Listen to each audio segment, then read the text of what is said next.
Okay. Yeah. Zeb, do you think you're a good listener? Yes, I do. I do. Why? I'm not as good a listener as I should be, though.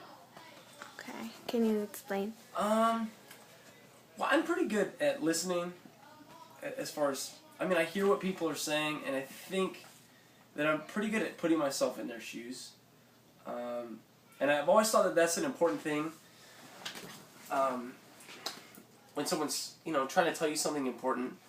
Because we all know that we only have like 2 or 3 people that we would, like if we had a very important choice to make in life, there's only like 2 or 3 people that we go to with that choice.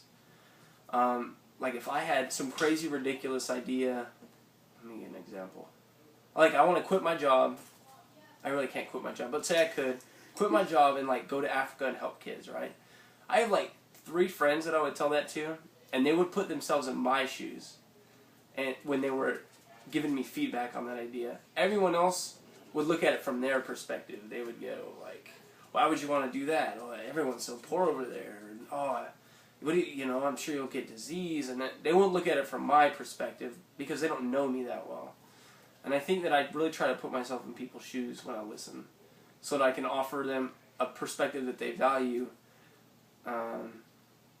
in a way that makes them feel like, I'm closer. I'm a closer person to them than I necessarily really am. So would you say you're kind of like an empathetic listener? You listen to, when you're listening to other people, you listen to them and you automatically put yourself in their shoes? I try to. And that makes you feel like a better listener. Yeah, but sometimes it also makes you feel like you can't escape the well, if I was in your shoes, I wouldn't look at it that way. Like those silly mentalities that you sometimes have. Because people make choices that we never would. So obviously, when we put ourselves in their shoes and we look at it, with the limited information they've given us, sometimes we're like more judgmental than we should be. So I can be a better listener.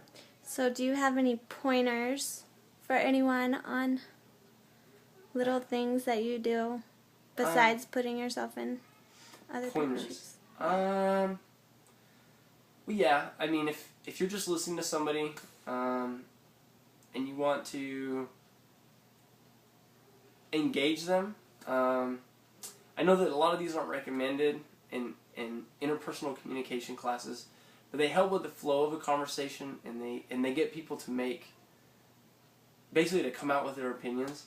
So I believe in making provocative statements and in making assumptive, challenging statements about what somebody's talking about.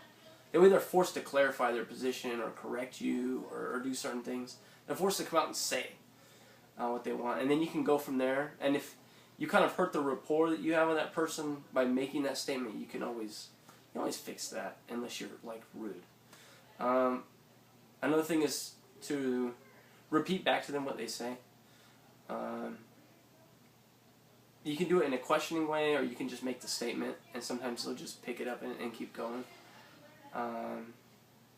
There's other little things you can use, but really those are the 2 big ones to keep a conversation going and not make it seem like you're just full of questions, because you shouldn't have to ask direct or even indirect questions to get answers. But if you're going to ask a question, always use active voice and ask a question. I was listening to the woman who stabbed, shot, and beheaded her boyfriend. I was listening to